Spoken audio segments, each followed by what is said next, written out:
Les damos la bienvenida en nombre del Instituto Clemente Estable a este debate sobre este tema tan trascendente en nuestra sociedad como son los organismos genéticamente modificados. Bueno, el moderador de este debate va a ser el licenciado Gustavo Vila, que es periodista, y bueno, y los dejo para que disfruten, espero que disfruten y aprendan mucho, y por supuesto esperamos que hagan muchas preguntas al finalizar las exposiciones. Muchas gracias. Bueno, gracias. Buenas noches nuevamente. Antes de cualquier cosa, pongamos mudo los teléfonos. Les rogamos en nombre del panel y del resto del público. Apagarlos es prácticamente imposible, pero por lo menos evitamos la contaminación de los ruiditos. Les reitero para los que no escucharon que si alguien quiere publicar en redes sociales la participación, lo que se está generando en el evento, allí tienen en pizarra, @ipse es el usuario de Twitter, y el hashtag con el que vamos a identificar todos los comentarios es el que está abajo, debate OGMs-UY. Y para conectarse arriba está el Wi-Fi y el password. La idea es generar una instancia de exposición primero y posteriormente abrimos la participación para preguntas del público, así que vamos a tener dos tiempos prácticamente iguales, uno para la exposición y otro para el intercambio. Sin más palabras, vamos a abrir la ronda de intervenciones. En primer término, vamos a presentar a la doctora Inés Ponce de León Tadeo, quien tiene una maestría en ciencias en la Universidad de Ciencias Agrícolas de Uppsala, en Suecia, un doctorado en ciencias biológicas en el Centro Nacional de Biotecnología en Madrid, España. Trabaja en biología molecular de plantas, es investigadora a grado 4 del Departamento de Biología Molecular del Instituto de Investigaciones Biológicas Clemente Estable, investigadora del PDCIVA y nivel 2 del Sistema Nacional de Investigadores. Su línea de investigación está centrada en el estudio de los mecanismos de defensa de las plantas frente a la infección con microorganismos patógenos. La idea es que nos cuente básicamente qué es un transgénico, un organismo genéticamente modificado, estado del arte al 2015 y proyectos vinculados al tema dentro del Instituto Clemente Estable. Doctora Ponce de León. Bueno, muchas gracias por venir. La primera parte del debate, lo que vamos a hablar un poco es sobre qué es un transgénico, cómo se generan, qué tipo de transgénicos hay y para qué se usan. A ver si funciona ahí. A ver. Disculpen. Ahí. Bueno, entonces primero quería introducir la terminología de organismos genéticamente modificados. ¿Qué son? La tapo, ¿no? Bueno, un organismo genéticamente modificado es un organismo cuyo material genético ha sido alterado mediante la utilización de técnicas de ingeniería genética. Dentro de los organismos genéticamente modificados hay una variedad bastante grande, desde microorganismos como bacterias, levaduras, plantas y animales. Lo que se hace es utilizar un segmento de la molécula de ADN, un gen, y ese gen lo que se hace es transferirlo a un organismo. Ese organismo puede ser de la misma especie o de una especie diferente, generando de esa manera el organismo genéticamente modificado. Eso se hace por técnicas moleculares que no voy a entrar en detalle. Dependiendo del origen del ADN que se introduce en el organismo, tenemos dos tipos. Los transgénicos, que es cuando el ADN de origen es diferente al que lo introducimos, y cisgénicos son aquellos en donde el ADN de origen es el mismo al que se lo introduce. ¿Cuáles son los usos de los organismos genéticamente modificados? Hay diversos usos, se utilizan en la salud hace 25 años, son las proteínas recombinantes, dentro de la mayoría se producen en microorganismos, en bacterias o en hongos, y dentro de estos encontramos el interferón, la insulina humana y anticoagulantes. En el caso de la insulina, la producción de insulina humana por microorganismos recombinantes fue un avance importante porque antes la insulina se sacaba de cerdos y esto realmente fue un avance. No se han detectado ningún efecto perjudicial para la salud de la utilización de este tipo de medicamentos. También ahora en Argentina se han generado vacas que pueden producir insulina o hormona de crecimiento que bueno, están en fase de experimentación. En la alimentación también se utilizan organismos genéticamente modificados. Y se utilizan, hay varios que se utilizan todo el tiempo. La quimosina, por ejemplo, para la para producción de quesos. Y la más utilizada es una quimosina bovina que se produce en hongos. O sea, que son organismos genéticamente modificados, son transgénicos, que se utilizan para alimentación. Dentro de ellos también están las amilasas para la producción de jarabe, las pectinasas para la elaboración de jugos y glucanasas para la producción de cerveza.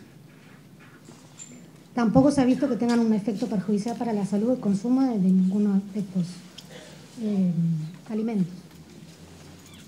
Con respecto al agro, que es la parte más controversial, las plantas genéticamente modificadas, lo que se hace es introducirle un carácter de interés, puede ser, por ejemplo, un gen de tolerancia a sequía, y con la finalidad de aumentar la producción. Y también hay un gran interés para la producción de utilización de plantas transgénicas para la producción de fármacos.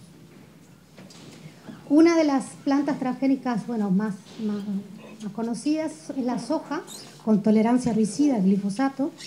El glifosato normalmente se utiliza como un herbicida para matar las plantas.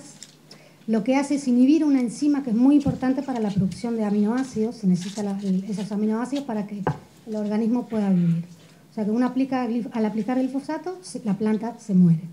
En el caso de las plantas transgénicas, tienen esta enzima, es muy parecida, pero es que es de bacterias, una bacteria Agrobacterium, y el glifosato no le hace nada. Entonces las plantas de soja que tienen esta modificación genética son resistentes al glifosato. Se conoce como Roundup, eso lo... Hay otro tipo de plantas transgénicas, no solo las que tienen resistencia a herbicidas. Hay papas, por ejemplo, resistentes a virus. Hay maíz y algodón BT que tienen resistencia a lepidópteros, a larvas de lepidópteros. El BT viene de esta bacteria, Bacillus thuringiensis, y lo que se produce es una toxina en estas plantas transgénicas que se llaman CRI, que lo que hace es matar a las larvas de lepidópteros. En Uruguay solo hay soja y maíz transgénico. Todas las demás plantas que se consumen no son transgénicas. Ahora bien, ¿cómo se generan estas plantas modificadas genéticamente en el laboratorio? Primero, tenemos que tener el ADN con el gen de interés, con una característica que nosotros queremos introducir en una planta. Puede ser, como les mencionaba hoy, un gen que esté relacionado con resistencia a sequía o resistencia a enfermedades. Posteriormente, este gen tiene que ser introducido en la planta y eso se hace mediante transformación. Hay distintos tipos de transformación y dependiendo de la planta que uno quiere transformar es la efectividad. Hay métodos de transformación físicos, que es por microinyección o biobalística. Acá les puse que por presión se introduce el ADN dentro de las células vegetales. También está un método de transformación químico, que puede ser, por ejemplo, con polietilenglicol, donde se introduce también el ADN en las células vegetales. Y el otro método de transformación es el biológico, que se utiliza esta bacteria, Agrobacterium tumefaciens, y esta bacteria normalmente en la naturaleza lo que hace es transferir este fragmento de ADN que se llama tDNA a la célula vegetal. Esa se integra en el genoma y lo que produce es un desbalance hormonal que da lugar a esta formación de tumores. Eso es lo que pasa normalmente en la naturaleza. En investigación lo que se ha hecho es justamente utilizar este mecanismo y lo que se hace es meter aquí el gen de interés sacando todos los genes de la bacteria que interfieren con el metabolismo hormonal. Y de esta manera se puede introducir dentro de la célula vegetal, que se va a integrar al genoma, el gen de interés con el que se quiere transformar la planta.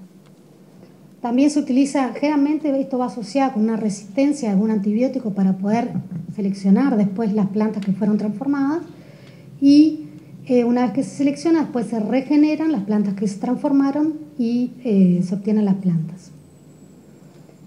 Una vez que se tienen las plantas, lo que se hace siempre es verificar si el gen que nosotros metimos se introdujo realmente en el genoma de la planta.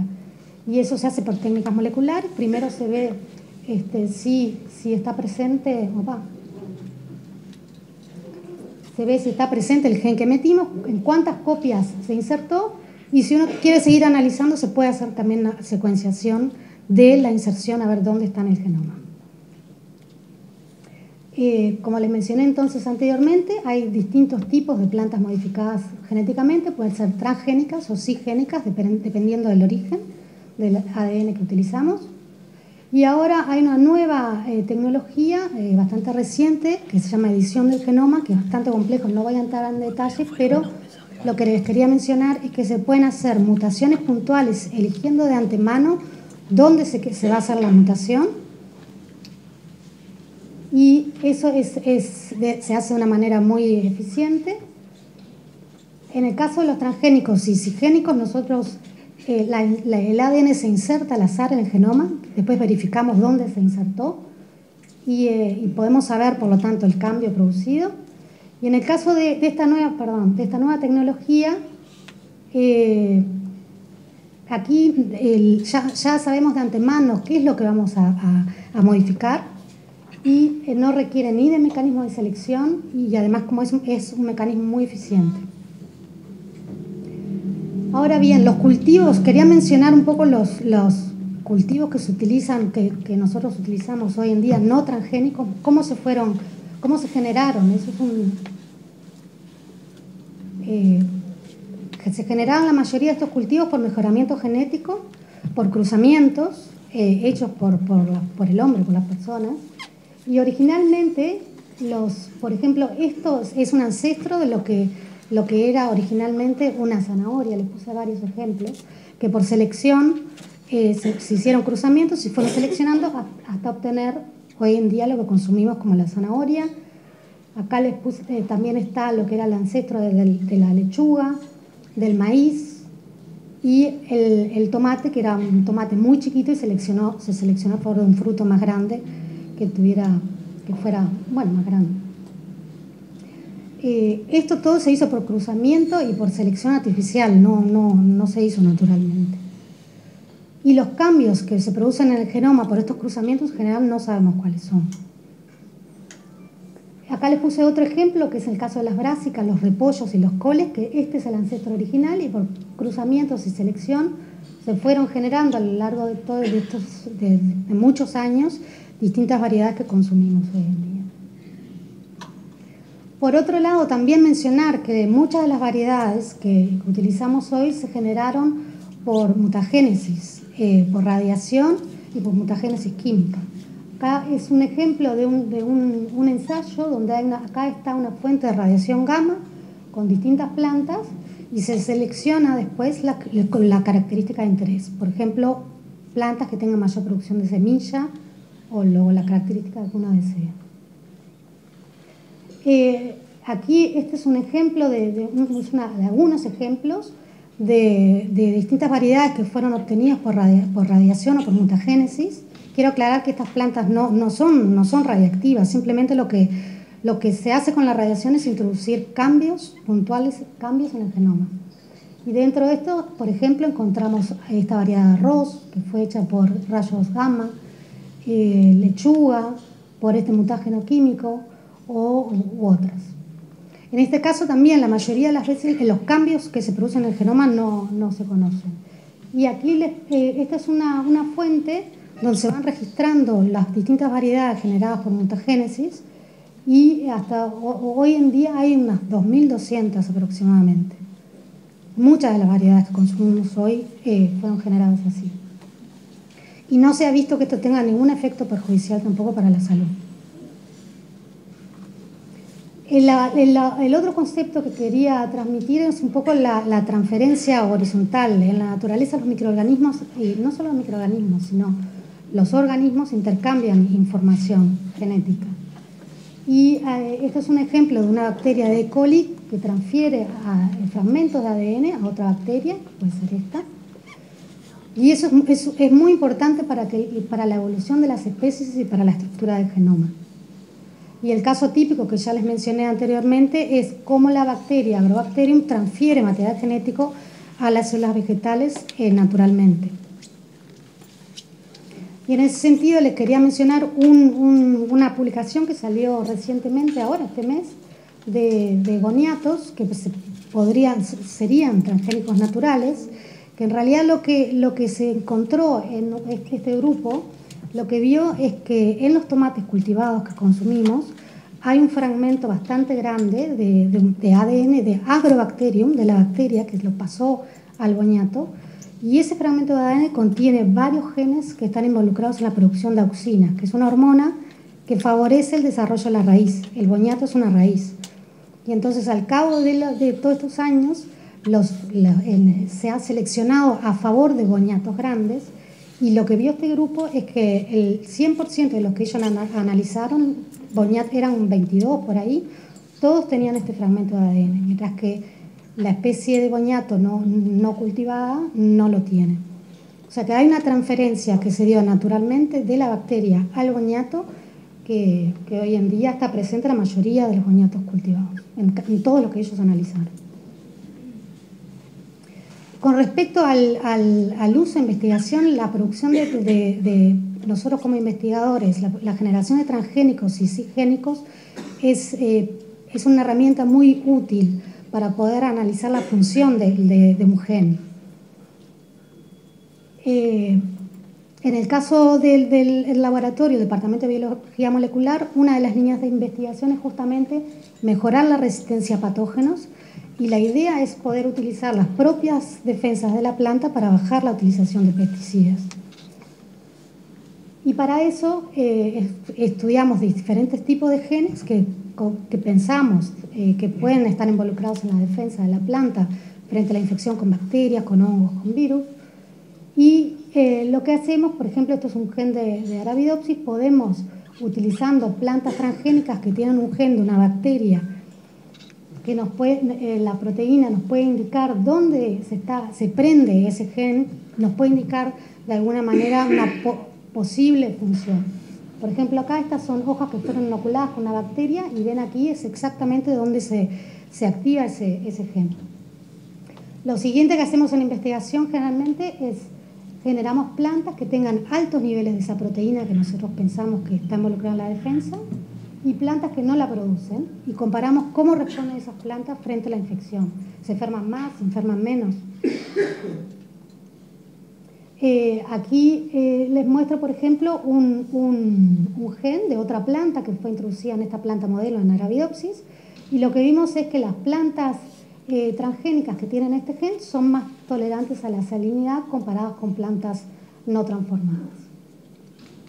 Y otro ejemplo que les quería mencionar, que estamos haciendo en colaboración con Marco Montesano de la Facultad de Ciencias, es la generación de papas más resistentes a patógenos fúngicos. Se generaron plantas, estas son plantas cisgénicas que producen en mayor cantidad un gen de papa, una proteína de papa, que pensamos que está involucrada en la defensa. Y como ven, no sé si lo llegan a ver desde allá, capaz que no se ve muy bien, pero las no transformadas se enfermaron, tienen una lesión, mientras que las que están transformadas no. Y esto lo pueden ver de repente mejor acá en esta foto. Esta es la no transformada y esta es la transformada, y ven cómo resisten mucho más la infección para patógenos que son importantes para el cultivo. Y en el caso de papa es un cultivo que utiliza mucho pesticidas. Entonces la posibilidad de utilizar plantas más resistentes a hongos es de interés. Y como consideraciones finales, mencionar que la ingeniería genética es una herramienta útil de alta precisión que nos permite introducir características de interés a un cultivo. Podemos saber dónde está el cambio genético producido, se puede controlar, se puede hacer trazabilidad. Es importante el poder usar buenas prácticas agrícolas, y también es importante una buena regulación. Que bueno, eso nos va a hablar, vamos a ver próximas charlas. Muchas gracias.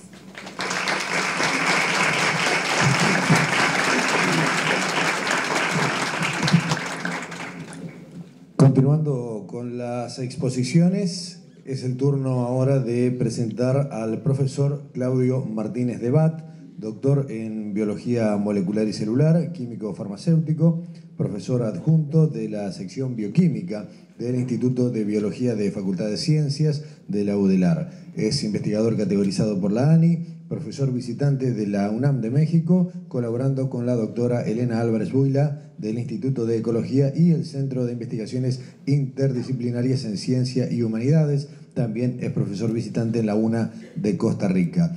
Es detentor de una patente en biotecnología y ha sido y es responsable de proyectos de investigación y convenios financiados. Además, es músico. Integra la banda Supernova. Los temas sobre los que va a versar su alocución: situación en torno a los organismos genéticamente modificados a nivel mundial y en Uruguay, etiquetado en Montevideo, aspectos transversales del debate sobre organismos genéticamente modificados. Profesor Claudio Martínez de Bat. Muchas gracias. ¿Escuchan bien en el fondo? Bueno, muy contento de estar acá. Acá empecé mis actividades de investigación ya hace unos cuantos años, así que trabajé bastante tiempo aquí y es como mi segunda casa. De hecho, la casa de mis padres quedaba a 2 cuadras de acá, así que pasaba mucho tiempo aquí hasta que después me mudé a la Facultad de Ciencias. Por otro lado, muy conforme de que se dé un debate, hace honor a mi segundo apellido.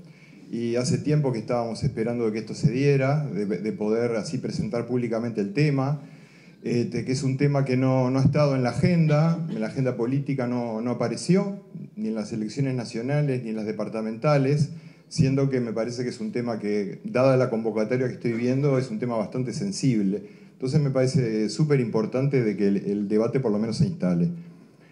Y bueno, vamos a arrancar de manera un poco provocativa, diciendo que los transgénicos están, incluso hasta como obras de arte. Acá hay un transgénico que es una planta que fue transformada en una plantombre, porque se le introdujo un gen humano por parte de un artista que se llama Eduardo Kac, y esto es arte transgénico. Lo segundo provocativo que voy a decirles es que todos somos transgénicos. Piénsenlo. A nivel mundial, bueno, acá hay una serie de cuadros mostrando la superficie plantada. No me voy a demorar mucho en esto, ver cómo ha ido creciendo la superficie a lo largo de los años, cuáles son los países top en producción. Uruguay está en un honroso 10º lugar. Segundo lugar en el mundo, si tenemos en cuenta la superficie plantada sobre la superficie total cultivable. Fuimos desplazados por Paraguay últimamente, pero teníamos el número 1 ahí. Y después este es uno de los últimos inventos que se hicieron con respecto a estos desarrollos pseudotecnológicos, que es una manzana que no se oxida o se oxida mucho más lentamente. No tiene más valor nutricional, simplemente es una cuestión estética para el mercado. Ahí hay un cuadro de los países. Acá estamos nosotros en el 10º lugar. Más o menos 30 países plantan transgénicos en el mundo. Ahí estamos nosotros, ¿sí? Los transgénicos más cultivados son soja, canola, y en fin, los que están ahí, alfalfa, maíz. Estos son los más, los que son, perdón, empezamos. Los que son cultivados en Uruguay. Y esto es lo importante, o sea, son los únicos vegetales que han sido aprobados para producción y consumo en Uruguay. No hay otro, por el momento al menos. Sí. Con respecto al caso del maíz específicamente, acá les traigo algunos datos en los cuales hay 131 variedades de maíz. Cada tipo de maíz transgénico específico se le llama evento. Bueno, hay 131 eventos desarrollados, de los cuales en Uruguay se plantan 10. Y las características que se les han otorgado a través de la transgénesis pueden ser, o las más comunes son estas 5, de las cuales solo estas 2 son las que están en el mercado actualmente: resistencia a insectos y herbicidas. El resto está a nivel de ensayo o de promesa por el momento. Y esta gráfica que está acá abajo muestra, desde la adopción del maíz en el año 99-2000,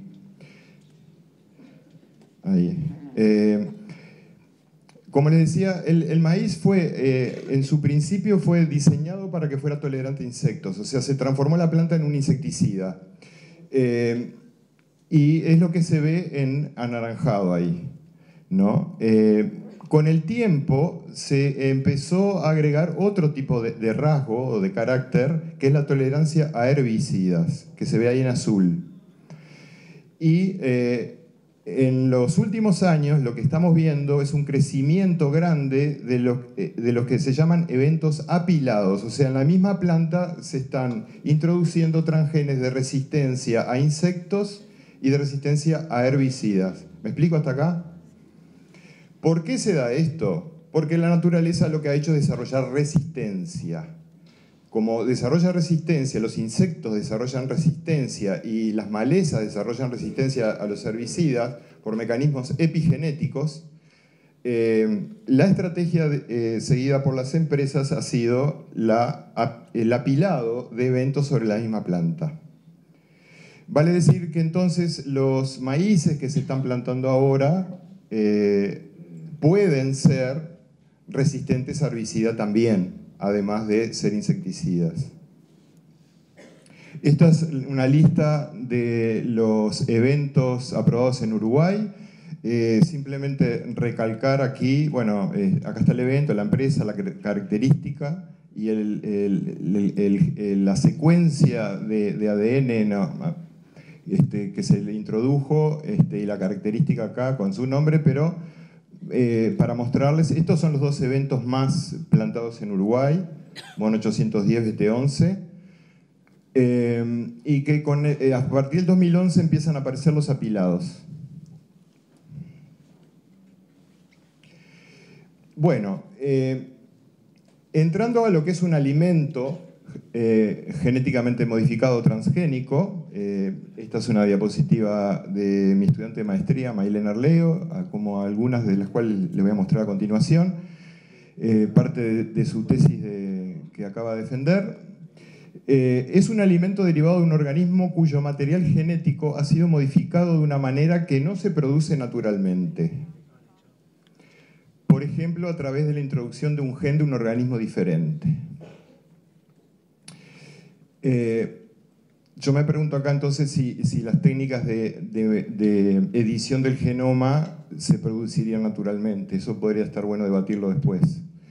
Pueden haber como 3 tipos acá de alimentos. Uno que contiene el transgénico en sí, es el caso más trivial, una harina de maíz o de soja. Después que contiene ingredientes derivados de transgénicos, como aceite de maíz, almidón, lecitina de soja, proteínas vegetales, a veces aparecen en las etiquetas de los alimentos, que en general es de soja, porque es un producto barato, no tiene mucho gusto en sí, sirve como espesante, es un buen aditivo para la industria. Y después aquel en cuya fabricación se emplearon microorganismos genéticamente modificados o enzimas producidas por los microorganismos, de los cuales ya habló Inés. Estos 2 son sujetos, o pueden ser sujetos a regulación o etiquetado. Por un consenso mundial, este tipo de alimento no está sujeto a regulación a nivel mundial. Entonces, hay como 2 escuelas dentro de si etiquetar o no etiquetar. Una, la que está, digamos, medio en contra del etiquetado, dice, no, el transgénico es sustancialmente equivalente al no transgénico, ¿no? Bueno, lo que quiero aclarar acá es que el concepto de equivalencia sustancial es un concepto de origen económico y no tiene una definición científica, o yo no, al menos no la he leído.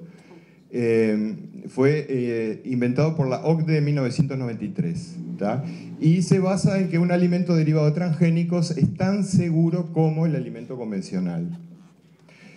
Ejemplo de países que no etiquetan: Estados Unidos, Canadá, Argentina. Después están los que etiquetan, que se basan básicamente en lo que se llama el principio precautorio, que fue desarrollado en la Academia Alemana en los años 80, con ese nombre que no voy a repetir. Un alimento transgénico no se considera equivalente a otro no transgénico si la proteína o el ADN transgénico están presentes. Se trata de un plan de precaución hasta que se genere mayor experiencia en el uso de estas tecnologías. En Brasil, por ejemplo, todos los alimentos que contengan más de un 1%. Acá hay que decir que Brasil, la Cámara de Diputados, hizo una corrección y sacó parte del etiquetado. Ahora estamos esperando a ver qué pasa en Cámara de Senadores. En Japón, un 5%, en la Unión Europea, un 0,9% para aquellos eventos que han sido aprobados por la Unión Europea, 0,5% para aquellos eventos que sí hay métodos de análisis, pero no han sido aprobados todavía. Esta es la situación del etiquetado a nivel del mundo. Si 30 países plantan transgénicos, 65 etiquetan. Nosotros somos el número 65, bueno, no como país, sino la ciudad de Montevideo. Bueno, otro ejemplo de la Corea del Sur, en fin. Entonces, acá vamos a hacer un test. Gracias, Maylén, por preparar esto. Vamos a hacer un test entre todos. ¿Cuáles son los 4 organismos vegetales genéticamente modificados mayormente cultivados en el mundo? A ver, ¿por qué números se decantan?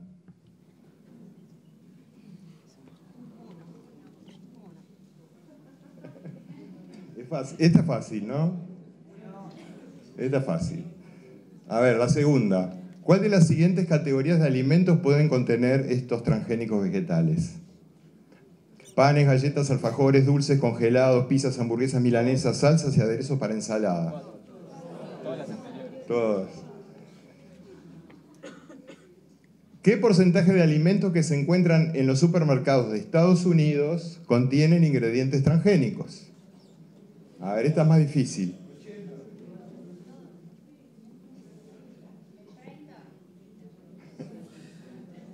Los que dijeron 80 tenían razón.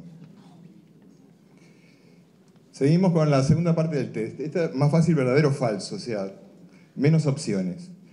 En los países donde se requiere etiquetado transgénico, ¿los consumidores escapan a estos productos? Falso. ¿Cuál de los siguientes conjuntos de países requieren el etiquetado de transgénicos? Bueno, esto ya más o menos lo estuvimos diciendo. Brasil, Rusia y Alemania. En Rusia incluso, no sé si ya la ley está vigente, pero hay pena de cárcel para aquellos productores que vendan transgénicos sin declararlo. O sea, está complicado ahí. ¿Cuál de los siguientes transgénicos se encuentran autorizados en Uruguay para consumo animal y humano? Ya lo dijimos, solo maíz y soja. Ni trigo, ni canola, ni arroz.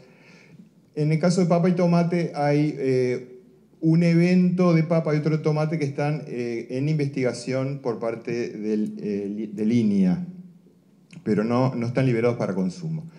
Bueno, a nivel nacional no me voy a extender porque supongo que el subsecretario va a referirse a eso, pero el paradigma es la coexistencia regulada a través del decreto 335 del año 2008.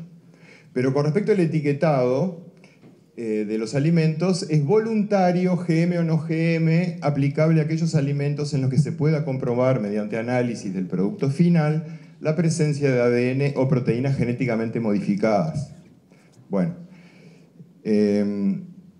a nivel departamental, a fines del 2013, se vota en la Junta Departamental el decreto 34901 que establece que los alimentos que han sido manipulados genéticamente o que contienen uno o más ingredientes provenientes de estos que superen el 1% del total de cada ingrediente considerado individualmente, ahora voy a aclarar eso, deberán ser etiquetados especialmente conforme lo dispuesto en las presentes normas. La fundamentación es, sin hacer un juicio de valor sobre el transgénico en sí, es promover el derecho de los consumidores al acceso a información clara sobre la trazabilidad de los alimentos procedentes de transgénicos, garantizándoles su elección.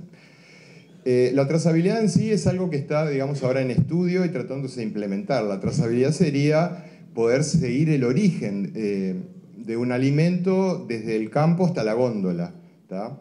Se está trabajando en eso. Con respecto al 1% cuando se dice cada ingrediente, en realidad debe leerse cada especie, considerada individualmente. Vale decir, o maíz o soja. Entonces, yo no sé si acá traje el ejemplo. No, no traje el ejemplo, pero si tuviera 0,6% de maíz transgénico y 0,6% de soja, eso no entra a etiqueta, no se suman. ¿Tá? Pero si tiene más de un 1% de alguno de ellos dos, sí se etiqueta. Y esta es la etiqueta que debería aparecer. Test número 3. ¿Han visto esta etiqueta en algún supermercado? Bueno, se está en eso. Se está en eso. En algunos productos hay. De hecho, mis amigos de Facebook saben que colgué hace poco una foto sacada en una dependencia de la Intendencia donde ya había alimentos de góndola etiquetados. Se está en un periodo como de armonización con la industria para que se adecue al decreto y su reglamentación. Los análisis ya han comenzado. Ah, sí, acá estaba el ejemplo. Bueno, así que me lo puedo saltear. En este caso no sería etiquetado. Bueno, ¿Puedes nombrar cualquier producto sean los que están manejados con el ambiente? Solo derivados de maíz y soja, que son los aprobados para consumo en Uruguay. No quiero decir con esto que no pueda haber algún otro vegetal transgénico en la vuelta que todavía no haya sido detectado. Eso es parte de justamente nuestras investigaciones. Como nos gusta a los científicos hablar de lo que hacemos, y un poco también para dar la cara, en nuestro laboratorio lo que hacemos es hacer investigación básica, también desarrollo y transferencia tecnológica en biotecnología, como lo hemos hecho a la Intendencia de Montevideo. Se realizan tesinas de grado y tesis de posgrado.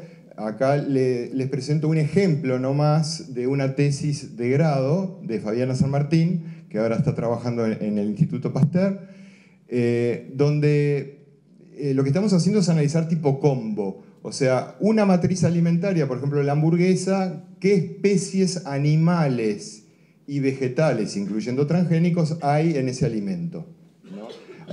Resultado de su tesis, por ejemplo, este cuadro, hamburguesa de carne, no hay marcas acá, se encontró soja y estos son marcadores moleculares para transgénesis.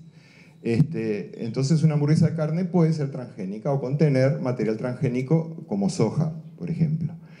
Después, esta es interesante, hamburguesa de soja certificada no transgénica, decía la etiqueta, y resultó que sí, era transgénica. Y bueno, y así hay varios ejemplos. Utilizamos métodos muy poderosos basados en la amplificación del ADN. Esta es la tesis de Mailén, que sienta las bases técnicas para el etiquetado de alimentos transgénicos en Montevideo. Cuando se hace el análisis, si uno mira lo que es un transgénico, ¿cómo vive el tiempo? Bueno, dame 5 más, ya termino. Estos son como las secuencias que se introducen en la planta. Le llamamos cassettes, así, ¿no? Es lo que se introduce. Y como verán, ahí está señalado en flecha algunas secuencias comunes a todos los transgénicos. Entonces, eso es lo que se va a detectar en los análisis, o se está detectando en los análisis para ver si es o no transgénico, ¿no? Les cuento un poco la estrategia así que estamos siguiendo, ¿no? Entonces, acá, resultados de la tesis de Mailén, analizó 51 productos,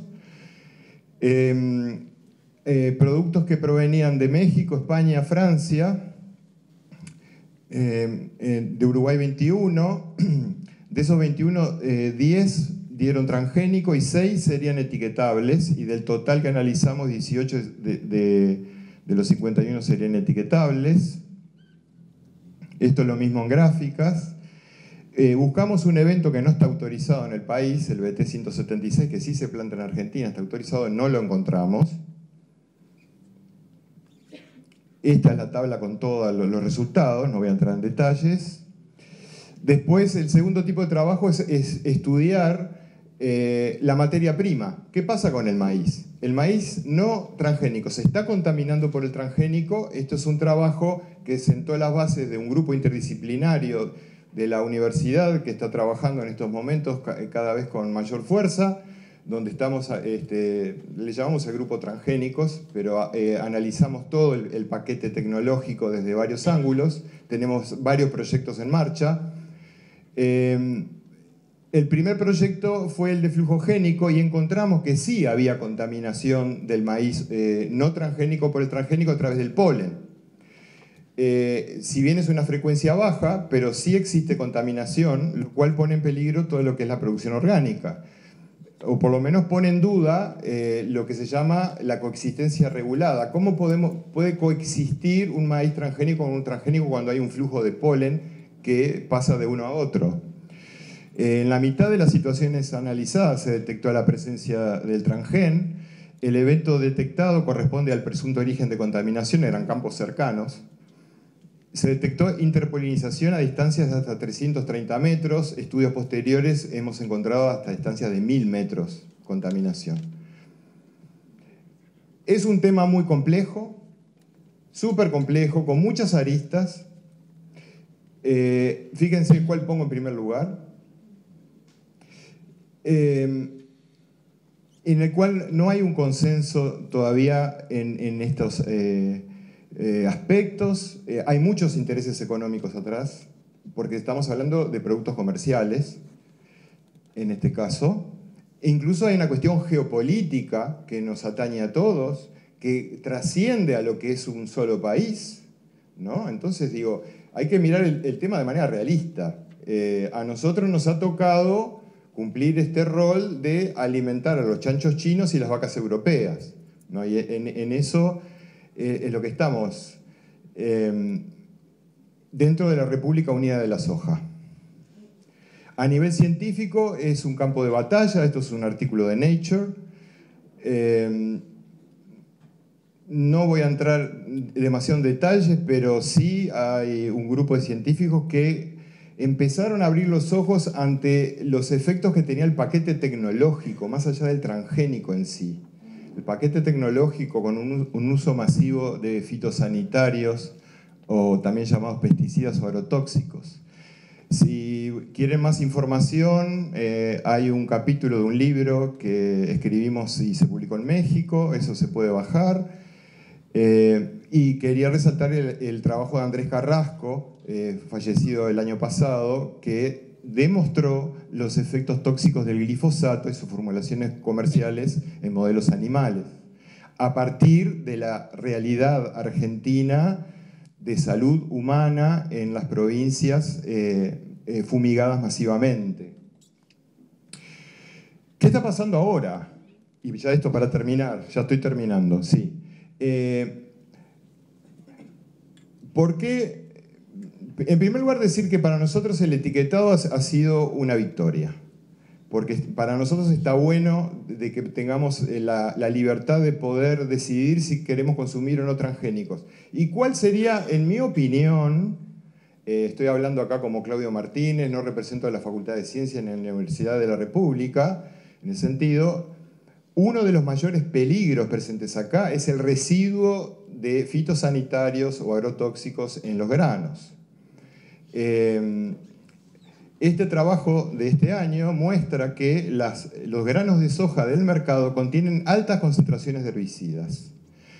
y que además del mismo grupo de investigación de Noruega y otros, estas concentraciones que se encuentran en los granos afectan algunos biomarcadores como la dafnia, que es un pequeño crustáceo. Se encuentran niveles considerables de glifosato y su producto de degradación AMPA en los alimentos. Y además, y esto pasó hace pocas semanas atrás, el glifosato fue reclasificado por una agencia asesora de la Organización Mundial de la Salud como probablemente cancerígeno. Y este probablemente no es que capaz que, sino que está probado estadísticamente que puede producir cáncer en modelos animales y posiblemente en humanos. Tengo el informe acá para leer si lo quieren. Tan es así que salió noticia en la revista Nature. ¿Qué pasa en Uruguay? Ya terminé. Cada vez se importa más glifosato a medida que aumentan los cultivos de soja. Pero no solo glifosato, otros fitosanitarios también, que por ejemplo, el clorpirifos, fue también reclasificado en este estudio de la OMS. El uso de agrotóxicos en la producción de soja, por ejemplo, está bastante estudiado y no solo se utiliza glifosato, se utilizan una cantidad de otros agrotóxicos. Eso a mí me preocupa en cuanto a los posibles efectos de salud y medioambientales. Y bueno, eso ha sido todo. Muchas gracias.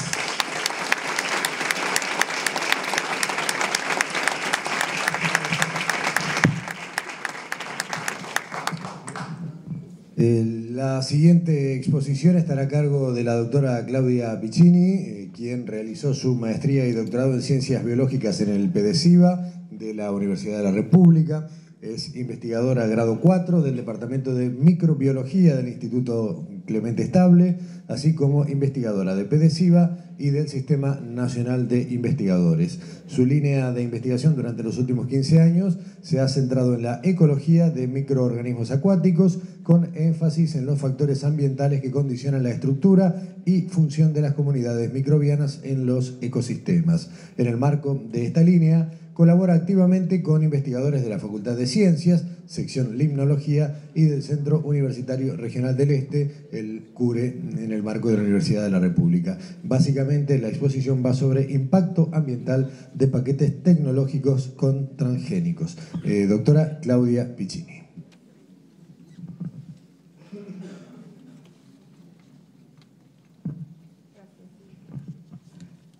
Bueno, muchas gracias por venir.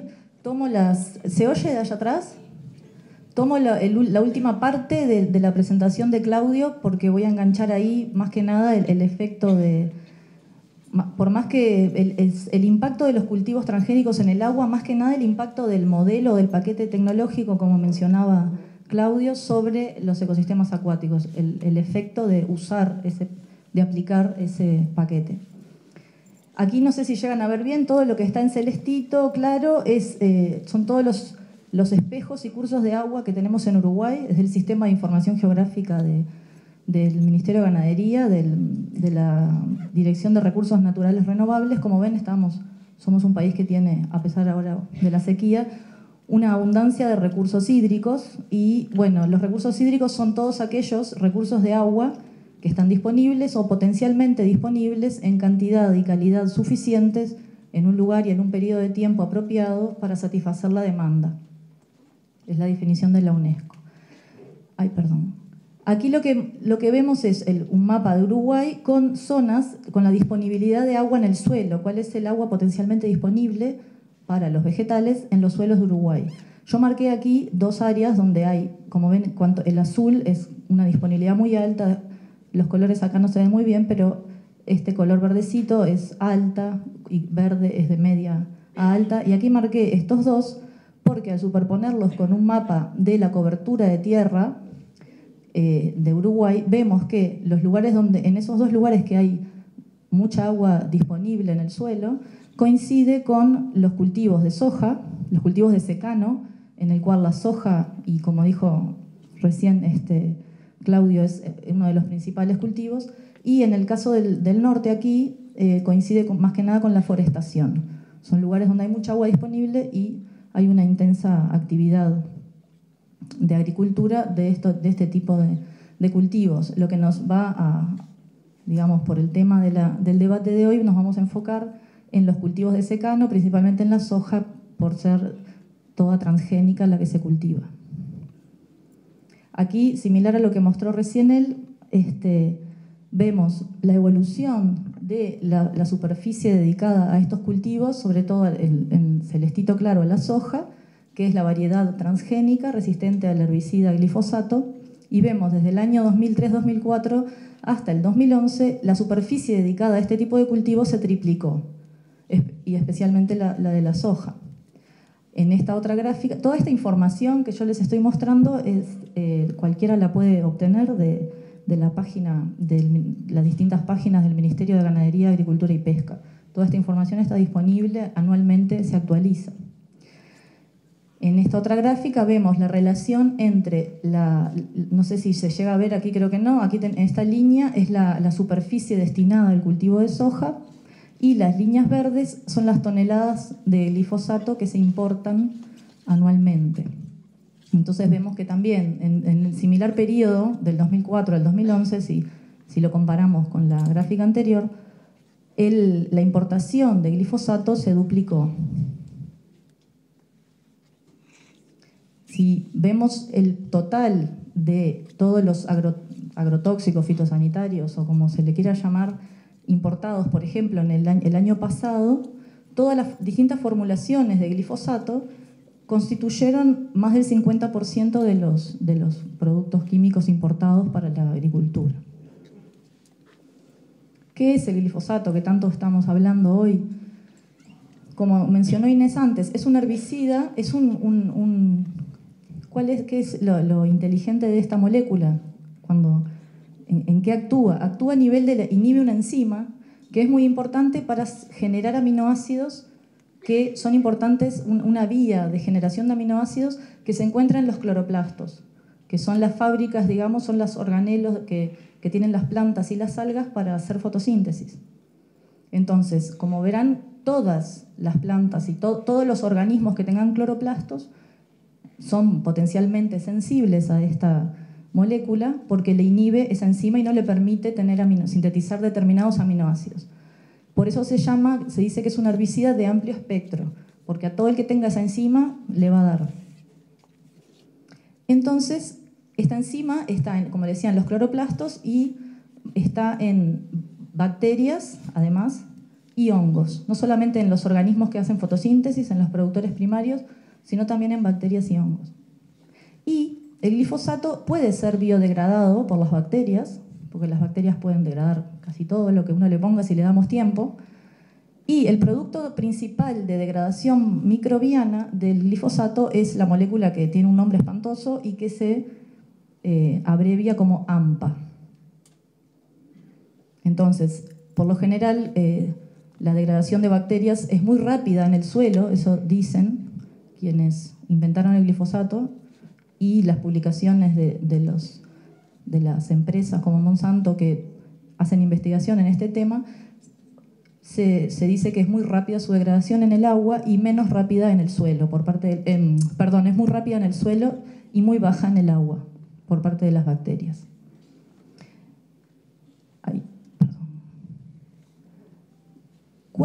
Hay estudios de concentración ambiental de glifosato en ambientes acuáticos. Hay países que hace muchos años que están haciendo estudios que, por ejemplo, en Alemania tenemos datos desde el año 98, que datan del 98, o sea que hace tiempo que se están preocupando por este tema. Y aquí les traje a modo de ejemplo algunas de las concentraciones que se encuentran en sistemas acuáticos naturales. Por ejemplo, aquí vemos que los rangos de concentración natural son muy amplios. Y en Alemania, por ejemplo, en lugares como Estados Unidos, Francia y Alemania, hay concentraciones que van desde 0 a 4,5 microgramos por litro, lo cual son microgramos, es la millonésima parte de un gramo, es muy poco. Pero, dependiendo de la molécula, la concentración, aunque sea muy baja, puede ser importante en cuanto a su toxicidad. por ejemplo, este dato interesante, en Canadá encontraron valores desde muy bajos hasta 40,8 microgramos por litro de agua. El tema es que en Canadá tienen una regulación, tienen un valor umbral de 0,65 microgramos por litro, que consideran que es el valor por encima del cual se empieza a comprometer la vida acuática. Entonces, sus regulaciones impiden o prohíben que haya más de esta concentración, que como ven es bastante baja. También encontramos en Australia, hay valores bastante altos en un sitio de producción de caña de azúcar de 54 microgramos por litro, y encontramos este estudio, que es muy interesante, de un proyecto de apoyo a la investigación estudiantil de la Universidad de la República, que hicieron un relevamiento, son estudiantes que hicieron un relevamiento en la zona, en Florida, en la cuenca del río Santa Lucía, en Fray Marcos, y tomaron muestras de agua y determinaron la concentración de glifosato en algunos arroyos. Y encontraron que muchos estaban por debajo del límite de detección, por suerte, y los valores más altos que encontraron fueron 0,52 y 0,71 microgramos por litro de glifosato en algunos arroyos afluentes del Santa Lucía. Me puse a buscar si en Uruguay hay alguna regulación en relación al glifosato, y lo único que encontré es una norma interna de agua potable que tiene OCE, que también está disponible en internet si ustedes la buscan, en la página de OCE, y el valor permitido en Uruguay es de 900 microgramos. El valor permitido para agua potable, ¿no?, cuando uno abre la canilla, es de 900 microgramos por litro. Para el agua potable, recuerden, y estos valores son para el agua natural, para los ríos y arroyos.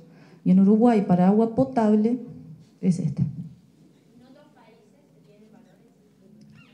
Para agua potable, sí, imagínate que si en el agua natural es de 0,65, que estás como muy cerca del límite de detección de la técnica.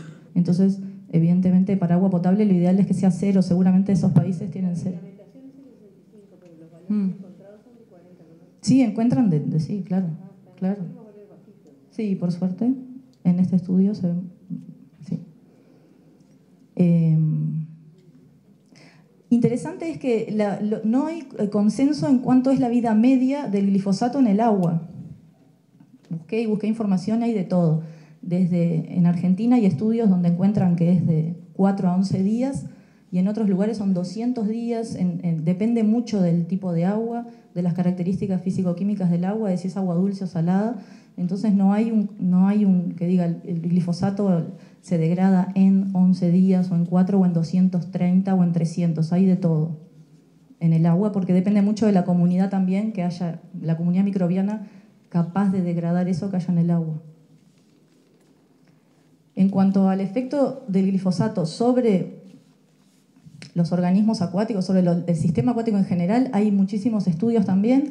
La mayoría de los estudios que hay, yo acá puse algunas referencias, son estudios a nivel de una sola especie o de un organismo en el laboratorio, que lo someten, una pecera o lo que sea, que lo someten a concentraciones de glifosato y miden la dosis letal, lo cual es la concentración que mata al 50% de la población. Lo que traje, hay mucha información, seleccioné alguna para no aburrir y tampoco la idea es horrorizar.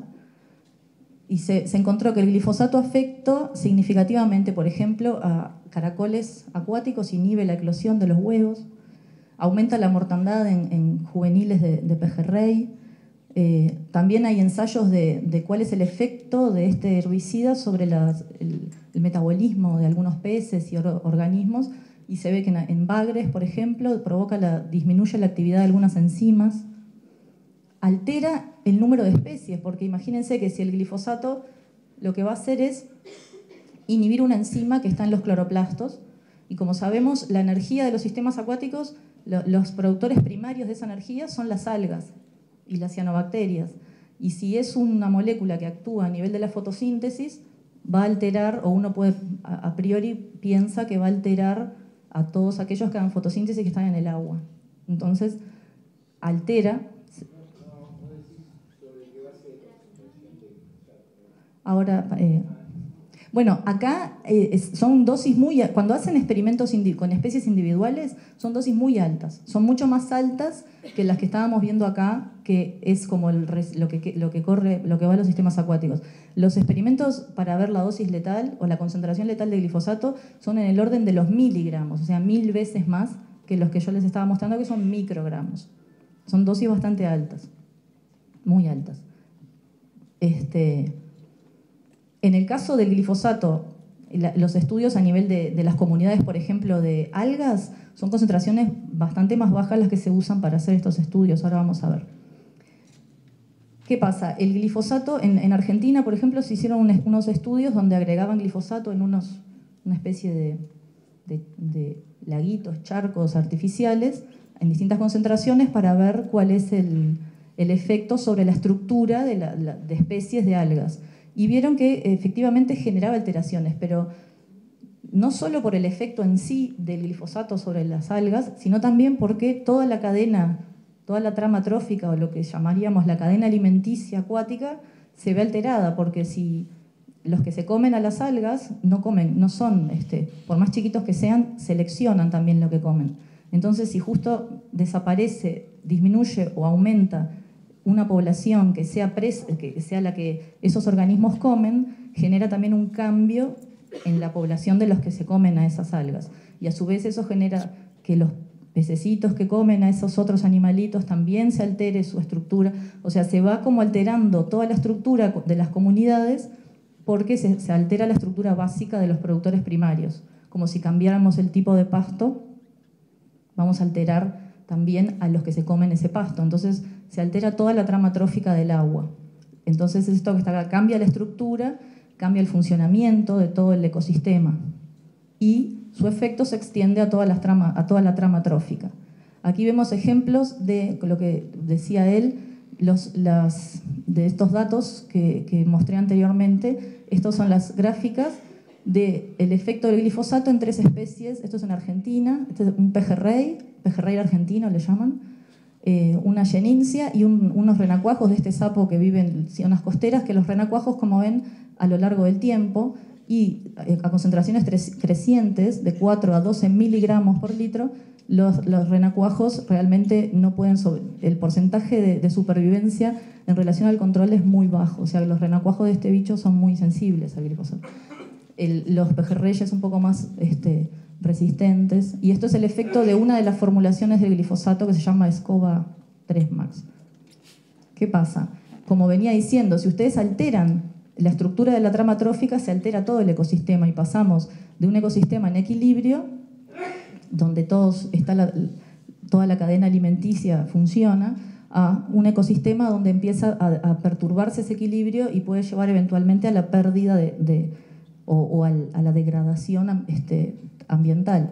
Entonces, si nosotros tenemos, en algunos casos, cuando se fumiga, el glifosato, cuando se aplica por fumigación, en algunos casos llega directamente a los cuerpos de agua, en otros llega por lluvia, por escorrentía, y vemos que si instaláramos ahí una alteración en los productores primarios, que son los blancos de este herbicida, podríamos eventualmente llegar a la pérdida de la calidad, a que se formen, por ejemplo, floraciones. Las cianobacterias son más resistentes a esto, entonces aprovechan de la ausencia de las algas para crecer, formar grandes poblaciones y formar floraciones, que muchas veces son tóxicas, como todos saben. Acá es, como decía Claudio, para hablar mínimamente de lo que se hace aquí, un estudio traje brevemente de un experimento que hemos hecho para ver el efecto del glifosato sobre las comunidades microbianas acuáticas. En el río Santa Lucía, a la altura de Santiago Vázquez, sacamos agua y la sometimos a distintas concentraciones de glifosato y luego estudiamos la degradación, o sea, el porcentaje de glifosato que se degradaba a lo largo de 6 días de incubación en el laboratorio, y vemos que en el caso de la concentración más baja que usamos no encontramos el producto de degradación. A concentraciones más altas hubo 1% de degradación, o sea que un poquito se podía degradar en el agua a los 6 días. Y cuando fuimos a estudiar a la comunidad microbiana por un método basado en analizando sus genomas, vemos que efectivamente, los que no tuvieron glifosato y todas estas las que sí, vemos que el tratamiento con glifosato generó un cambio en la estructura de la comunidad microbiana en solo 6 días. Lo que nosotros, y vemos que a mayor concentración los cambios fueron mayores. Entonces, ¿cuál es el significado de estos hallazgos? Tendríamos que seguir analizando, por ejemplo, la trama trófica microbiana, todos los que se comen, ver cuál es el impacto a mayor escala. Esto es un experimento de laboratorio que tiene sus limitantes, pero que ya nos brinda información útil porque vemos que en un experimento cortito de 6 días logramos inducir cambios en la estructura, en la composición de especies de las bacterias. Entonces, bueno, como conclusión y perspectiva y para tirar sobre la mesa cosas para discutir, vemos que el glifosato empleado en estos cultivos de soja, en estos paquetes tecnológicos de soja transgénica, está muy demostrado a lo largo en todo el mundo que afectan a los organismos acuáticos y afectan también a distintos niveles la trama trófica. El efecto obviamente depende de la dosis, como él preguntaba recién, cuanto más dosis, más efecto, y del tiempo de exposición al herbicida. Y como desafío, como les decía, conocer cómo eso afecta a todo el ecosistema, contar con un estudio que pueda ser sistemático de relevamiento en nuestros ríos y arroyos, que si bien parece una cosa titánica, pero ver si encontramos glifosato en el agua, ver si está alterada, esas comunidades están alteradas, comparar con datos históricos, que hay muchos sobre distintos ríos y arroyos y lagos. Y bueno, como pregunta, tirar cómo evitar o cómo mitigar a futuro esa situación en un marco realista, como decía Claudio, que esto está acá, está instalado, y bueno, ¿cómo se puede hacer para evitar esto? Evitar la importación de más glifosato, no sé, eso es lo que tiro para el debate. Y ahora sí, gracias.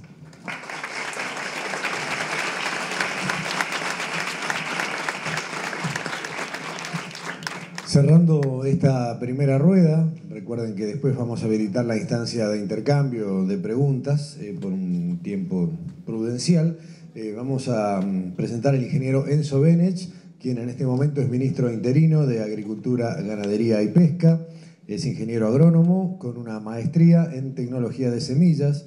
Ha trabajado en cooperativa agraria de responsabilidad suplementada de productores de semillas. Fue director del Instituto Nacional de Semillas, del INASE, en representación de ANAPROCE, que es la Asociación Nacional de Productores de Semillas.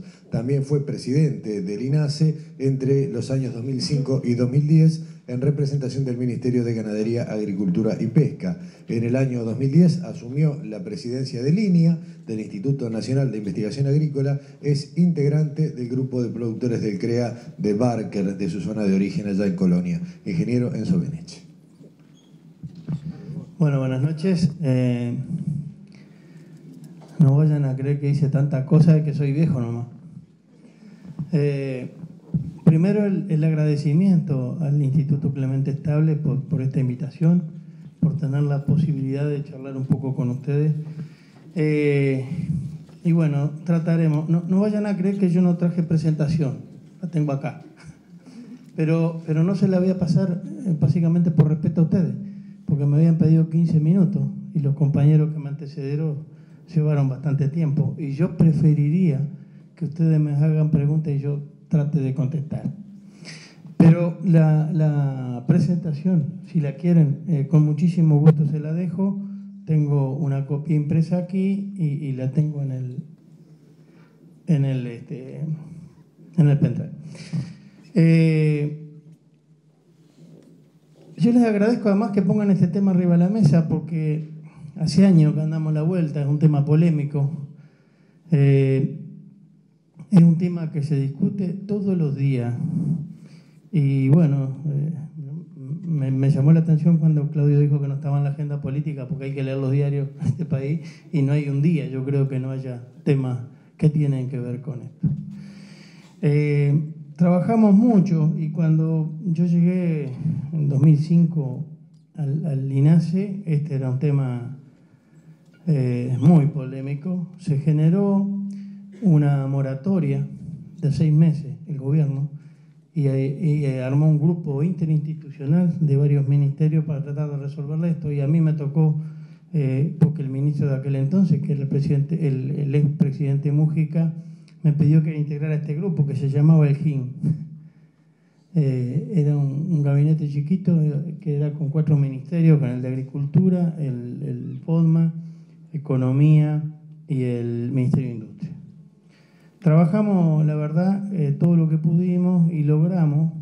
Tomamos algunas definiciones, por ejemplo, porque aquí Inés puso información que yo no quiero repetir, pero ella puso la cantidad de cosas transgénicas que hay, pero el lío con los vegetales, porque de la insulina nadie habla, de la vaca que dan leche humana, al contrario, y yo las vi, tan cerquita. De los agentes microbianos tampoco se habla, de los fermentos tampoco, pero los vegetales, un lío brutal y todos opinamos, ¿no? Entonces, yo no quiero convencer a nadie, no es mi tarea. Yo no estoy ni a favor ni en contra, pero me ha tocado ocupar algunos cargos que son políticos y hoy me toca ser ministro. Entonces siento la obligación de contarles a ustedes lo que hicimos. E hicimos lo que pudimos. Y yo creo que está lejos de solucionarte este tema porque hay gente que piensa distinto. Y bueno, por suerte hay gente que piensa distinto. Después de los 6 meses de moratoria, se generó, en aquel momento ya había eventos transgénicos, había un par de eventos de maíz, había una soja, que habían ingresado con relativamente poca análisis.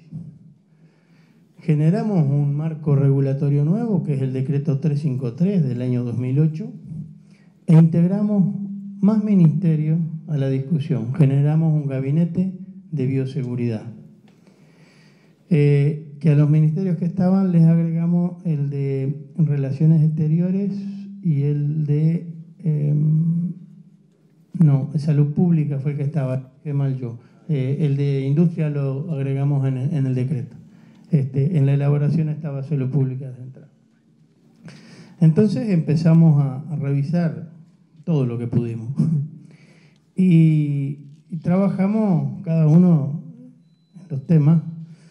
Y la definición era que en el Uruguay se pueden utilizar eventos genéticamente modificados, pero cumpliendo determinadas condiciones, que es el estudio caso a caso, y que cada uno que quiera utilizarlo tiene que solicitarle autorización y se estudia, y en función del uso que se pretenda dar, va a ser la información que se maneja.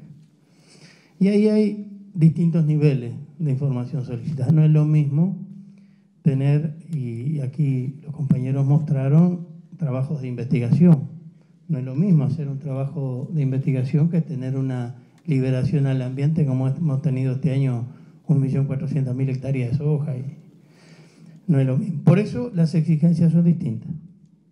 Y desde nuestro punto de vista y lo que está reflejado allí, primero, insisto una vez más, está solo referido a vegetales y a sus partes. Ahí para la norma adquisitiva que tenemos. Y en Uruguay hay muchos más trabajos que incluyen animales. Yo creo que algunos de ustedes deben haber visto las publicaciones que salieron en los diarios de las ovejas fluorescentes que están en el pastel. Yo las vi. Y yo sé que hay ratones y hay un bicherío bárbaro. Pero de eso nadie habla. Pero de los vegetales sí. Y la verdad, a mí me han pegado bastante estos años. Pero como estoy viejo y tengo el cuero, por eso no pasa nada. Pero creo que debemos explicarle a la gente cuáles son las etapas que se cumplen para esto. En la evaluación de nuevos eventos, lo primero que nosotros hacemos es analizar en función de las exigencias cuáles son los riesgos que se corren y cómo se manejan esos riesgos. Y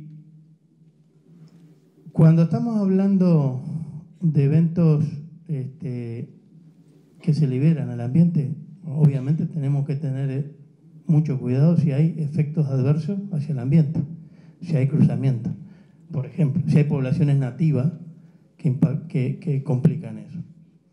Voy a agregar algunas cosas porque voy a hacer bien lo que los compañeros decían, a ver si puedo aclarar estas cosas, porque a veces parece que todo está mal, y yo no digo ni está mal ni está bien.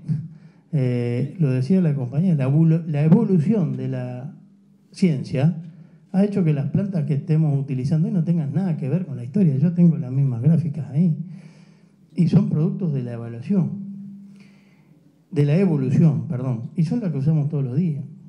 Y yo creo que con estas herramientas lo que se están haciendo son dos cosas. Primero, que se acortaron los tiempos, los cambios son mucho más rápidos, pero además yo creo que lo que más duele y lo que es difícil es que los cambios de eso tienen dueños.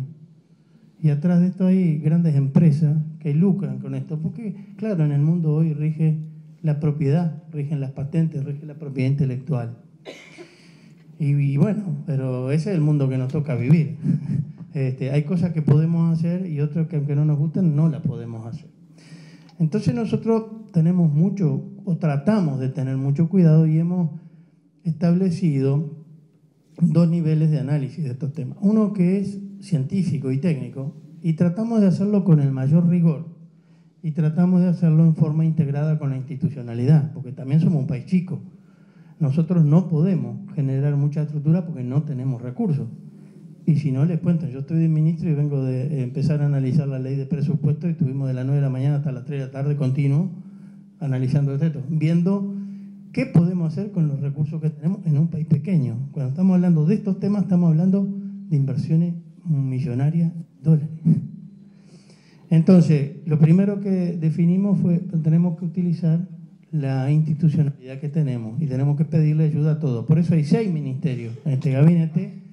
Está la institución de investigación, está la UDELAR, que lamentablemente no participa, está el Clemente Estable, que ha participado poco, y recién hablé con el presidente y le pedí que nos ayudara un poco más, porque es muy difícil y la responsabilidad es muy grande. Pues nosotros tenemos que revisar cuando liberamos el ambiente que no haya efectos nocivos hacia la salud, porque si hay efectos nocivos, nuestra responsabilidad es no habilitarlo. Y que no haya efectos adversos hacia el ambiente, porque si hubiera, nuestra responsabilidad es no habilitarlo. Y créanme que eso trabajamos y hacemos informes y le pedimos a nuestros investigadores y después analizamos políticamente, porque esto terminan firmando los ministros. Pero además los ponemos en consulta pública, publicamos en los diarios, y créanme que yo no he recibido hasta el día de hoy ninguna información científica que haya problemas nocivos de las cosas que hemos liberado. Ninguna. He recibido N observaciones de que no me gusta, de que no quiero. Sí, está bien. Eso, totalmente de acuerdo, y hemos tratado de contestarla. Pero eso es lo que tenemos. Ese marco es el que rige actualmente. Y hemos ido, hasta alguien nos copió a nosotros, obviamente que nosotros copiamos, porque si hablamos del etiquetado, yo debo decir, con el mayor de los respetos hacia la Intendencia nunca nos consultó, pero aquí hay un decreto que rige para el país, y que el etiquetado es voluntario, por la positiva o por la negativa, pero voluntario, igual que Canadá, porque Canadá tiene el mismo sistema, nosotros se lo copiamos a Canadá.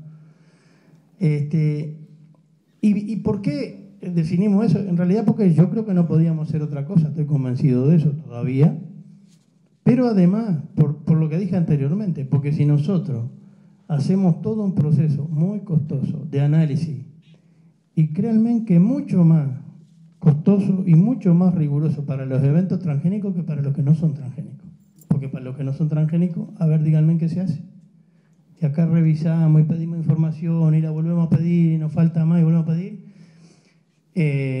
Entonces, cuando aprobamos algo, asumimos que no hay riesgo.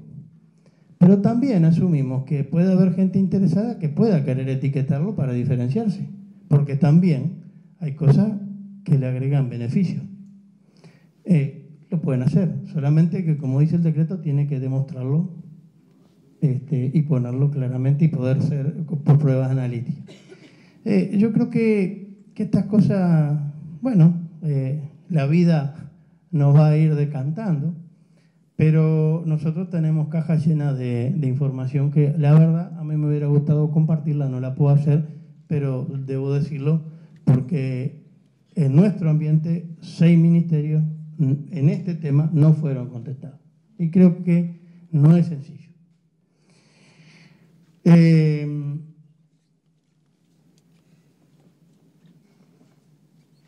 Algunos ejemplos más. Hemos trabajado tanto y hemos traído consultorías y proyectos de FAO y hemos ido a dar charlas por todos lados. Yo me acuerdo, cuando yo empecé con esto en un taller de FAO que era en Buenos Aires,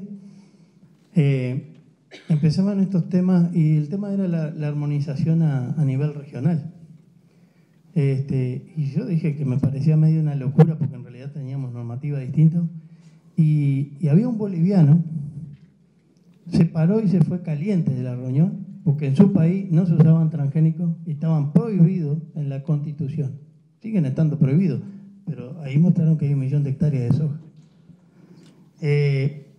Después me tocó ir a Paraguay. Una vez me llamaron de Paraguay a ver cómo hacíamos nosotros y yo le conté. Y pregunté qué pasaba. Y bueno, lo que pasaba en Paraguay, que hoy nos pasó a nosotros, es que cuando yo fui hace varios años atrás, yo estaba en aquel momento creo que en el INAH, o en el INACE todavía, ni recuerdo, pero Paraguay tenía 80.000 hectáreas de maíz transgénico de contrabando. 80.000. Entonces, ¿por qué pongo estos ejemplos? Desde nuestro punto de vista, como parte del gobierno, nosotros tenemos que poner normas que podamos controlar y que podamos sancionar para quien no las incumple. Y para mí eso es un principio en el cual no nos podemos bajar. Porque si no, en el discurso yo podría decirle a ustedes, sí, fantástico, no a los transgénicos, pero es una utopía. En Uruguay, y yo viví esa época, no se podía plantar soja. No había soja. Este año tuvimos 1.400.000, 1.500.000 hectáreas y maíz, no sé, 150.000, 200.000. Y acá se manifestaron todas las contras que tienen.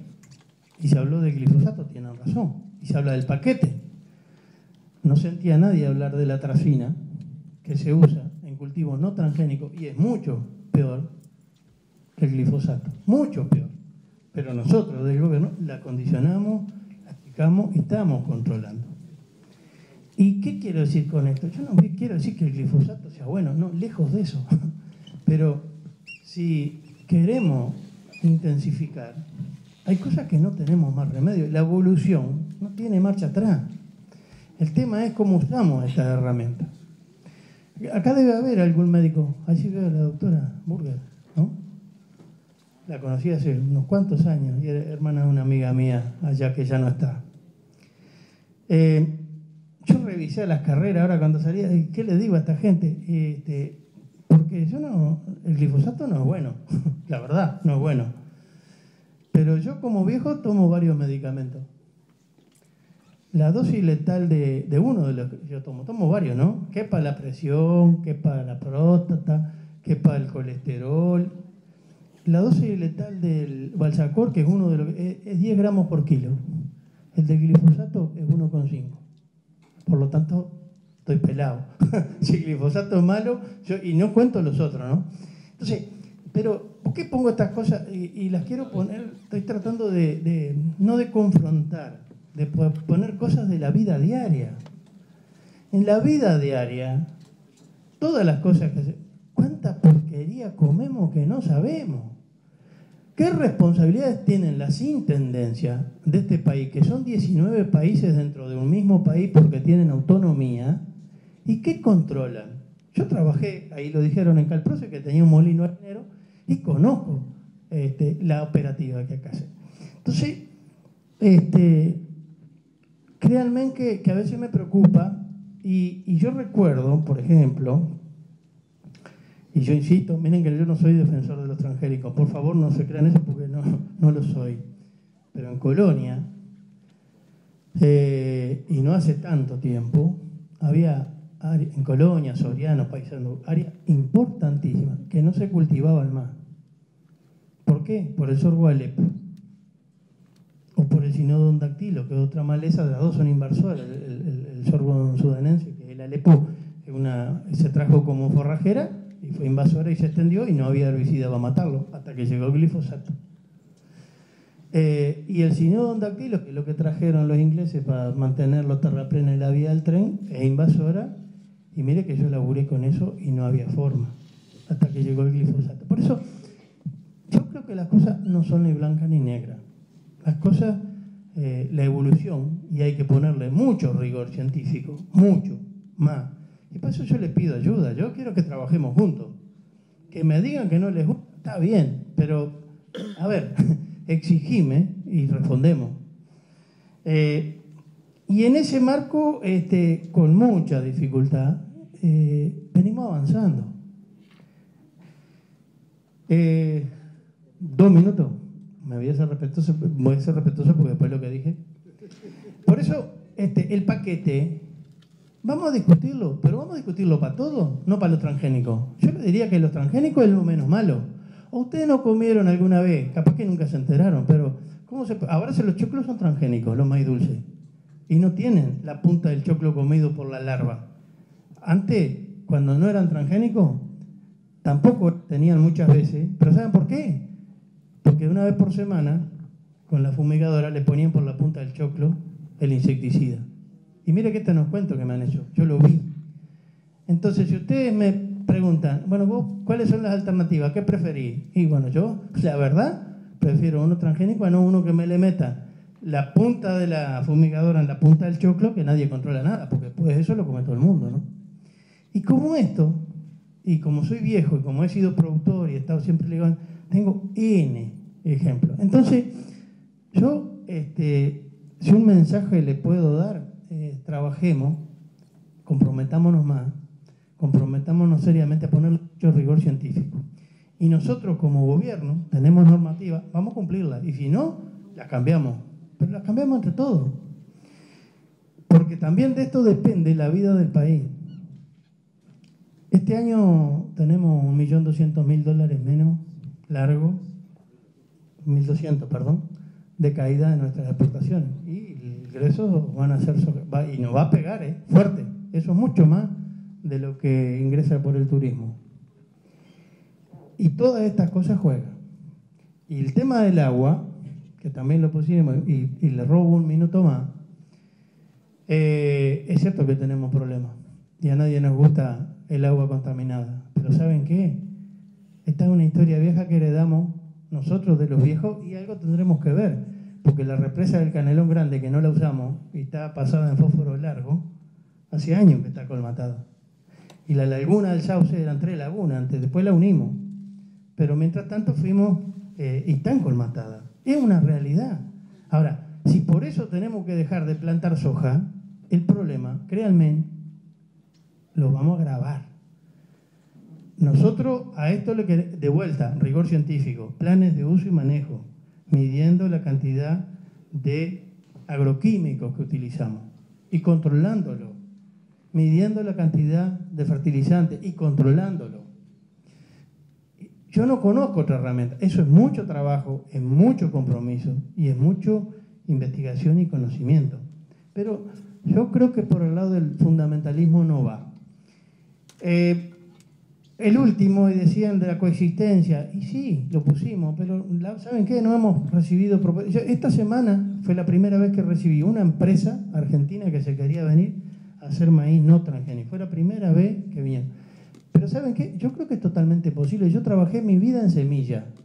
¿Usted cómo cree que hicieron los híbridos de semilla? ¿O usted cree que lo que hacen híbridos de semilla quieren que se les contaminen los híbridos? No, es un negocio.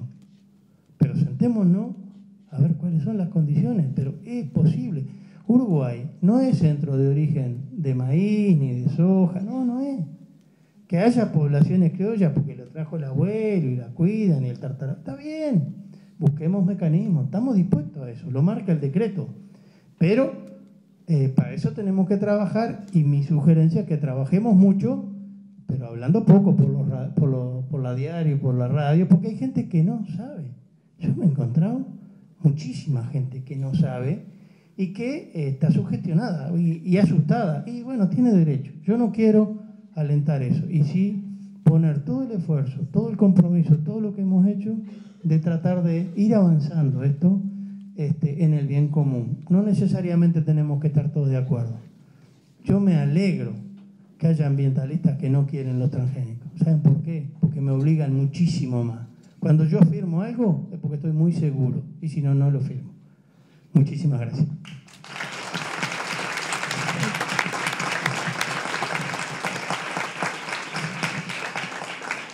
Muy bien, concluida la ronda de exposiciones, abrimos la instancia de preguntas y respuestas. Tratamos de, por favor, primero pidiendo la palabra con tiempo y bueno, apretar la pregunta de la manera más sintética posible, así tenemos tiempo para las respuestas de uno o más panelistas consultados. ¿Arrancamos por acá?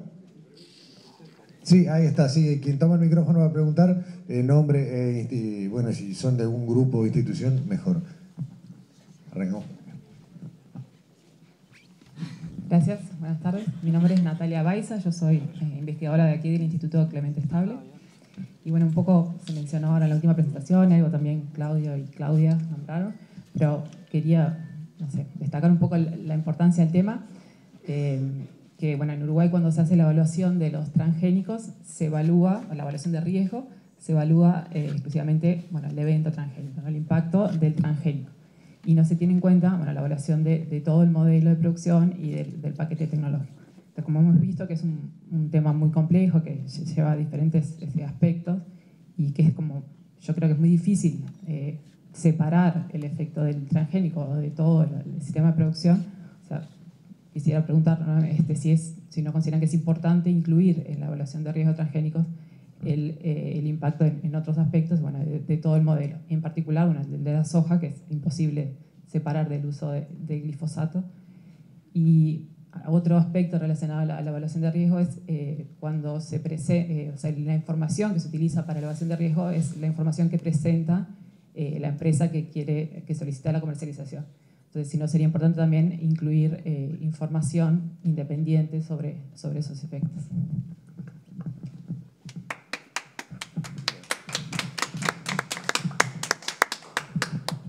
Sí, yo intenté decir algo de eso, voy a reiterarlo porque me parece que no quedó claro por la pregunta tuya. Yo creo que el paquete tecnológico que se utiliza en los aspectos productivos es fundamentalmente muy importante, pero no solo para los transgénicos, para todo. Y ahí no esquivamos la responsabilidad que como ministerio tenemos. Y te puse el ejemplo de la atracina, que se usa en cultivos no transgénicos, que nosotros hemos regulado. Tenemos grupos de gente trabajando en esto, tenemos normativa para el uso de los agroquímicos, tenemos normativa para el uso de los suelos. Yo no estoy de acuerdo que lo hagamos solo para los transgénicos. Por eso el ámbito de discusión es otro. No es el gabinete de bioseguridad, no es ese para estudiar los paquetes. Sí, hay que estudiarlo. Estamos de acuerdo y bienvenidas las propuestas. Sí, información, utilizamos toda la que conseguimos y aceptamos toda la información científica que consigamos y vengamos. Por supuesto que quien requiere ingresar a un producto tiene un montón de requisitos y un montón de información y son los que tienen más información. Pero obviamente que nosotros estudiamos información del resto del mundo y de otras instituciones que sean confiables, porque nosotros no tenemos capacidad como país de repetir o de generar toda la información que sería deseable en esto. Nos fundiríamos antes de empezar. Entonces, necesariamente tenemos que usar información y sí usamos. Y por lo tanto yo agradezco a que todo aquel que tenga información la haga llegar. Pero reitero, información científica.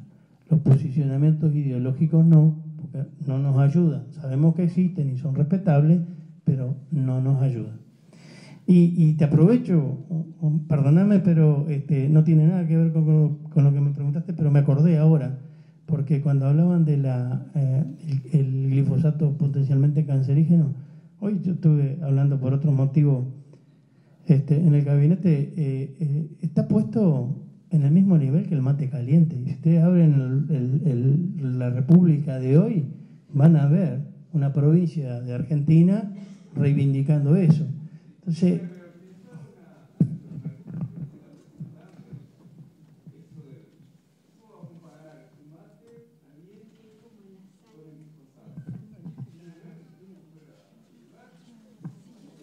no puede ser de mal gusto. Si a usted no le gusta el mate, yo tomo todos los días. Pero lo que quiero decir es que científicamente estas publicaciones, y las tenemos y las revisamos, insisto, yo no digo que sea bueno, tampoco digo que sea bueno tomar mate, pero es el mismo nivel de riesgo, exactamente el mismo la calificación hoy. Sí.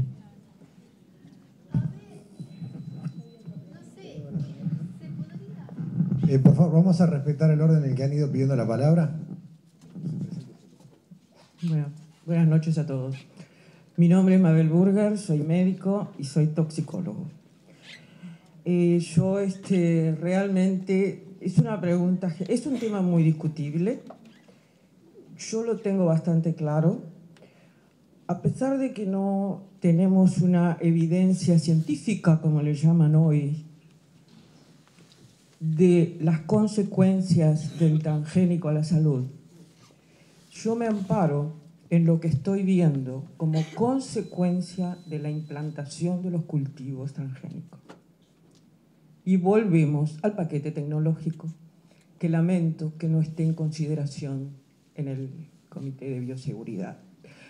El paquete tecnológico nos está causando muchísimo daño a la salud, y eso es una realidad. Y lo digo porque fueron necesarias 3 o 4 décadas para que asumieran de que los plaguicidas son nocivos a la salud.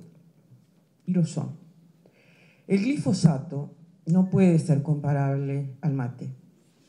El glifosato está clasificado por la Agencia Internacional del Cáncer, la IARC, que funciona en Francia, que es una dependencia de la OMS, y luego de varios y varios estudios se extrapola lo que sucede en el animal al ser humano. Desde el punto de vista toxicológico, para evaluar una sustancia química, nos han enseñado durante todos estos años que tenemos que extrapolar lo que se hizo en los animales de experimentación. Así calculamos la ley L50 de cualquier plaguicida, desde la época del DDT hasta el paratión. Extrapolando. O sea que no podemos quitarle hoy ese valor cuando no nos sirve, porque el glifosato es uno de los productos más usados en el país. Pero no es solo el glifosato, y estoy de acuerdo con usted, la atracina pusimos en el paquete tecnológico, es un disparate, está prohibido en todos lados. Y tiene un efecto a nivel de aguas para todos los anfibios muy nocivo, motivo por el cual fue prohibido en tantos lugares del mundo. Pero además tenemos otros, el 2,4-D, otro herbicida, que también ya se había alejado, porque ese sí tiene una toxicidad aguda más alta que el glifosato.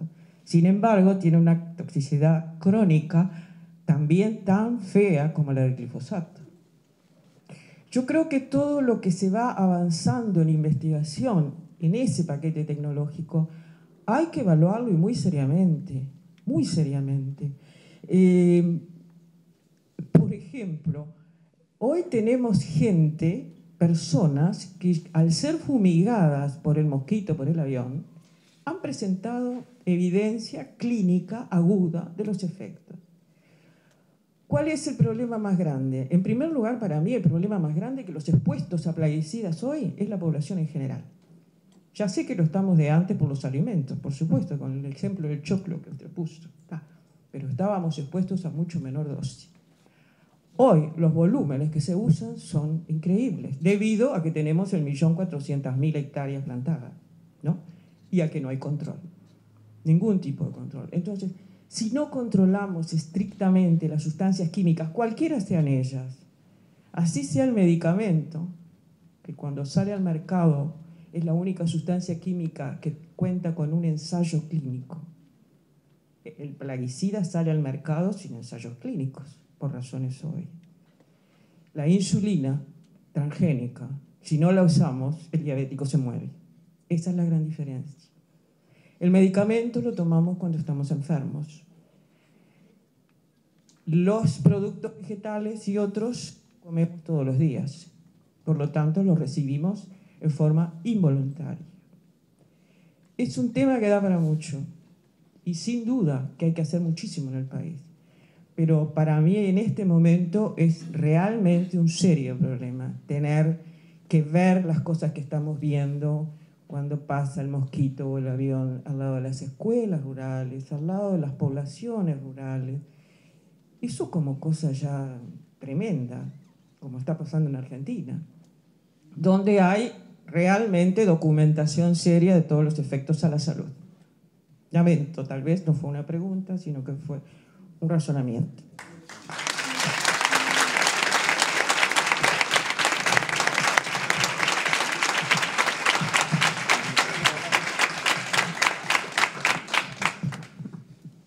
Yo le agradezco a la doctora Burger, porque en realidad sí, no fue una pregunta, fue una posición. Y está bien. Y yo mucho de eso comparto. Y no tengo que explicarle a la doctora Burger mi compromiso, porque ella trabajaba en CIA. Y fue cuando yo era gerente de Calproce y le hicimos análisis de sangre a todos nuestros funcionarios, porque manejaban agroquímicos todos los días. Y la preocupación nuestra era grande, porque a pesar de que le damos máscara y le damos guantes y le damos, la gente no lo usaba. Y logramos hacer eso y bueno, tuvimos resultados. Pero ¿qué le quiero decir con esto? Digo que, de vuelta, una cosa es lo que pensamos y otra cosa es lo que hacemos y otra es lo que podemos. Pues está bien el paquete. Yo nunca dije que no hay que analizar el paquete. Sí digo, no hay que hacerlo en este gabinete, no es ese el ámbito. Yo estoy dispuesto y hay equipos de gente trabajando para esto. Claro que sí. Los agroquímicos que ella dice, es cierto. Pero yo trabajé y vi cómo la aplicación de agroquímicos no hace tantos años atrás se hacía con bandera, cuando los aviones pasaban arriba de la gente. Hemos avanzado un poco. O cuando la máquina pulverizadora se le tapaban los picos y el operario que iba arriba iba y lo soplaba con la boca. Hoy tenemos normativa y estamos tratando de hacerla cumplir.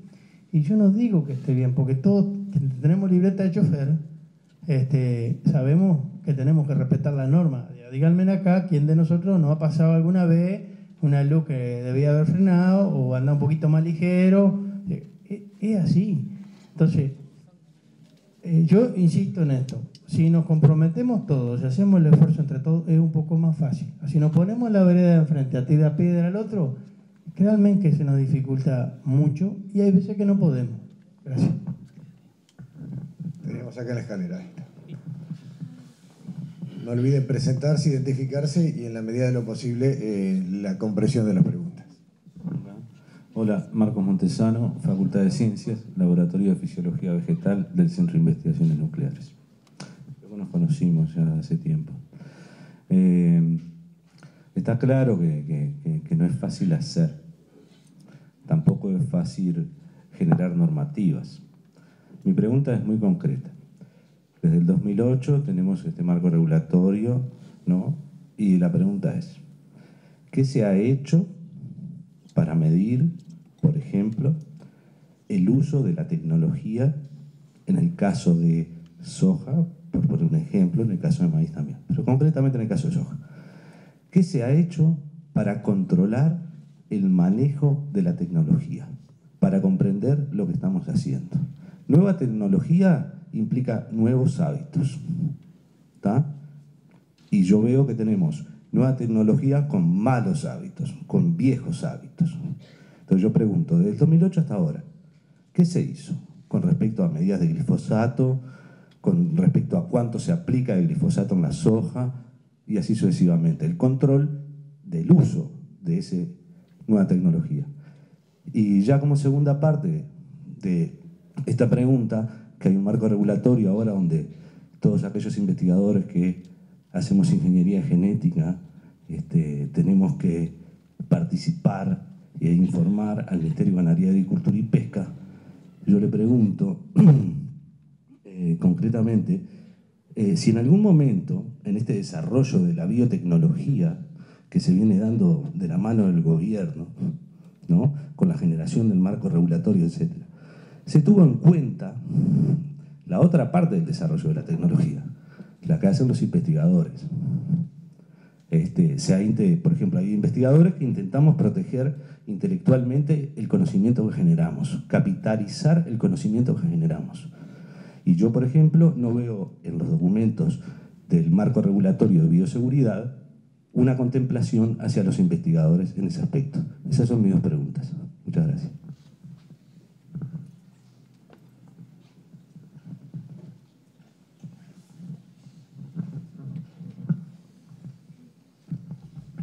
¿Qué tal? La verdad que no me acordaba. Creo que tú te habías presentado a un cargo hace tiempo. De ahí nos conocimos.